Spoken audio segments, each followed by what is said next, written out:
Hey, Chris, Liege Games, Trailblazers, Bitewing Games. This is one that is going to fly under a lot of people's radars, but don't be fooled. Watch this video. Let me tell you why that this one is going to be a sleeper hit on crowdfunding, why people are already in love with it, and why I think it's worth your time if you have any interest in tile placement, organization, map style creating games. Let's talk.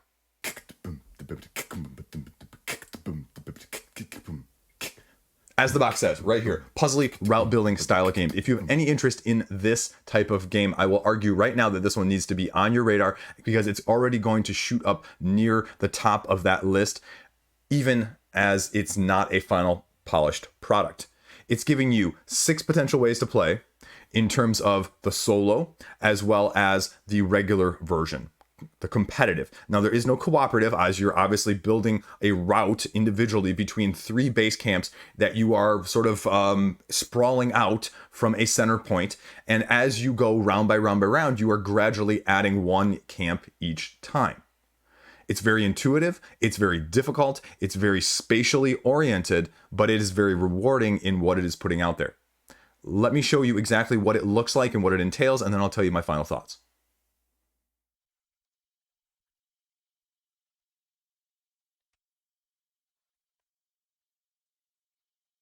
Here you have what I consider just the basics of what Trailblazers is going to bring. You have your 3 different starting areas, your 3 different campgrounds, if you will. You have the biking, you have the kayaking, and you have the hiking areas. This game is going to be played over 4 rounds. This is the basic information that you need to know about this game.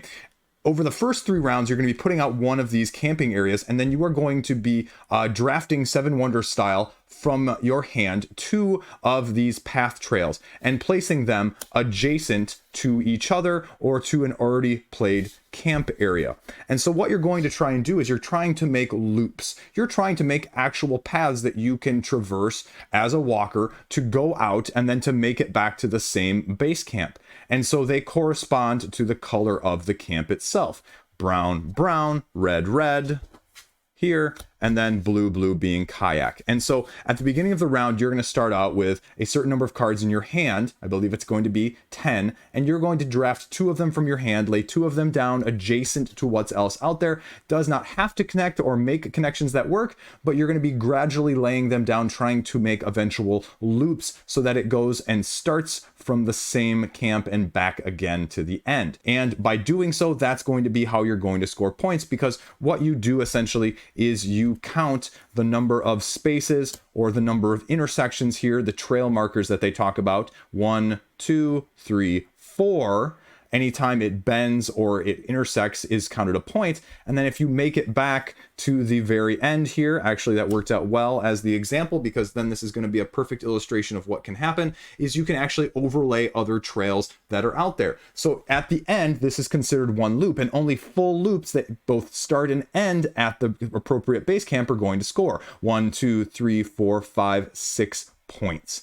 And then you're also going to have in-game scoring conditions as well as end-game scoring conditions. And so each of those are going to take effect, and you're going to be placing your player card corresponding to them to mark what place you're in and how many points you're going to be obtaining at the end. And so it's going to keep track, more importantly, the in-game ones rather than the end-game ones. The end-game ones are going to be rather intuitive. I mean, it's just to remind you where you actually got at the end when you compare your paths to someone else's. This, for example, is you're going to have a kayak go all the way around both the hiking as well as the bicycling areas. And so if you're the first person to do that, you mark it as a 6. Now, if you both do it on the same turn, you can actually both end up with the same prize value. And so that's just something you need to know.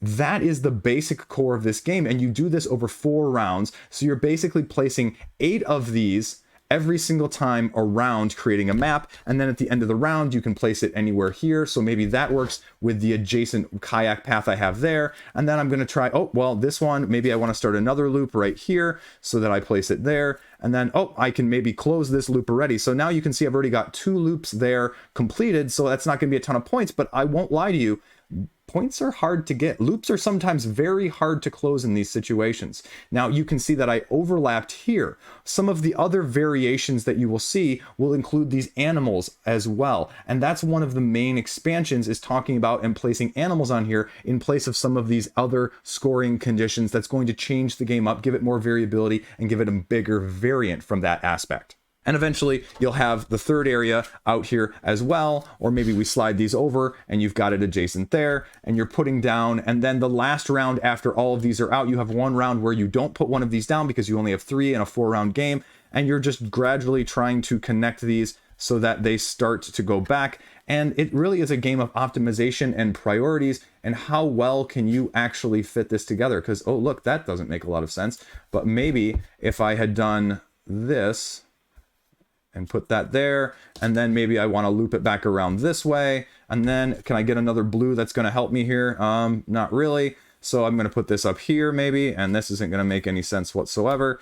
But if we can get a blue that actually is going to travel, see, now this one isn't going to work there either. But so it's a combination of really trying to find how can I actually get this going? Because then, you know, again, I've almost closed a loop, I've almost made a loop, but I haven't. And that's where the difficulty, the frustration, but also the sense of achievement is going to come in this game. The two other variants that we're going to talk about here are going to change how you score. One of them is going to be moving your little people along the trail markers. And so on round 2, after you've played 2 of your areas, you're going to start off little hikers or little bicyclists or kayaks here. As in my example here, the water was the 3rd one that I put down. So I discard that one. I only use these 2. And so when you're placing on your turn, these guys have to go along the loop and move 3 trail markers. So 1, 2, 3. And then the next round, 1, 2, 3. And if they ever can't, then they get laid down, they stop, and they make camp early. And that's going to affect how many points you can get based on those. And then the other thing that goes along with that is they're going to get points based on how many new animals that they pass and they photograph, whether it's the hiker, the bicycler, or the kayaker in that sense. And, you know, this game would not be complete if we did not have said black bears, as well as said mooses and other animal meeples to go along with that. How does that change things? Well, that changes things by affecting how many points this loop is actually going to be worth. So if I have sort of a set collection nonlinear scoring situation here, by the number of different animals that are along this loop, I'm going to get subsequently higher points. 1 is going to get you 1, 2 is going to get you 3, 3 is going to get you 6, 4 is going to get you 10. So depending on how many animals you can place too, it adds a different dynamic from that aspect if you're going for the animals, because you can see that some of these cards, a good portion of them, do not have animals. So how are you going to draft? Are you going to draft based on animals and loop configurations? Are you going to try and be, you know, more in-game scoring conditions? So it gives you lots of different ways, depending on even if you want the basic variant, the hiker, meeple variant, or even the animal variant, just with whatever suits your fancy that game. Now, obviously, this is a prototype version, but I'll tell you right now, it's probably one of the better prototypes I've gotten in the last 6 months to a year. It is essentially a finished product. I would say one of the more interesting aspects that I enjoyed was whether or not to include some of the expansions. Personally, I did not really like the traveling along the path expansion, but I really did like the animal expansion. But just the base game alone, it really achieves what it's trying to do, and it really does it in an absolutely concise, precise manner.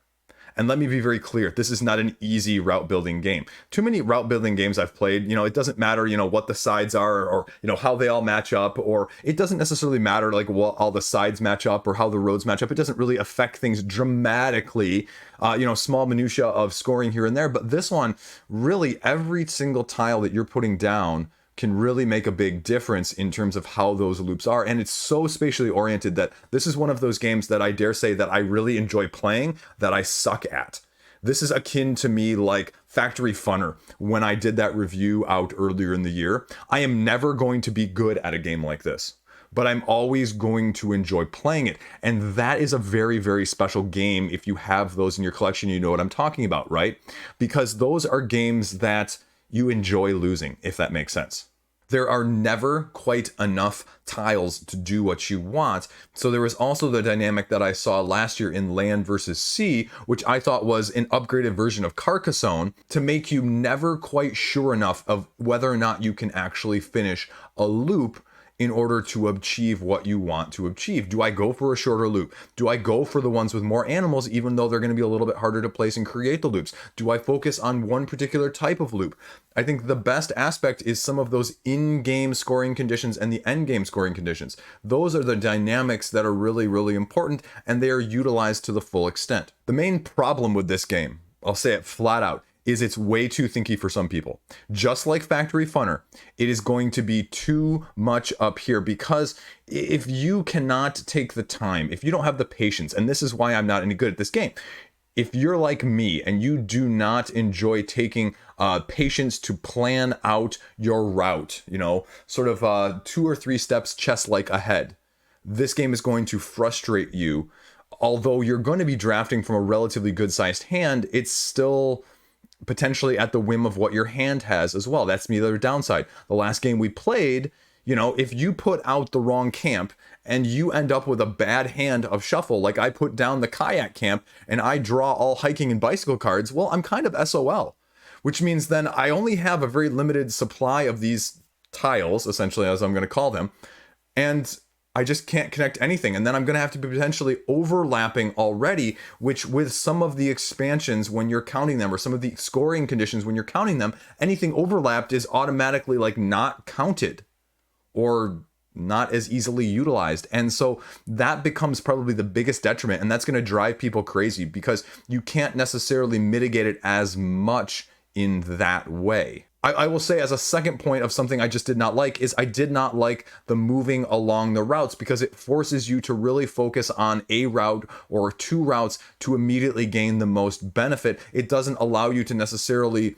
I didn't think, branch out as much. So if you're only working on 1 area or 2 areas, it's really going to benefit you. But if you're trying to work on all 3, it's going to be where the push and the pull is, and it's not going to let you necessarily do that as much as you may like otherwise. And so that's why I said that, I really prefer the animal expansion, or I prefer just the base game in and of itself. I would love to see a few more variations of in-game scoring conditions, but I realize that just with the nature and the amount of variables in the base game to begin with, you're going to have to be very cautious with how you're doing that, because there's just not that many different options. Although they have been creative with some of the overlapping and some of the surrounding and some of the crossing, so I'll give them credit for that. But at the same time, some of that is just, it's just too complex. It's just, I need to have these 2 crossing in this way, and then I need to have these 2 crossing in this way. I'm lucky to get even a couple finished loops sometimes in certain camps, let alone having them cross each other and then loop,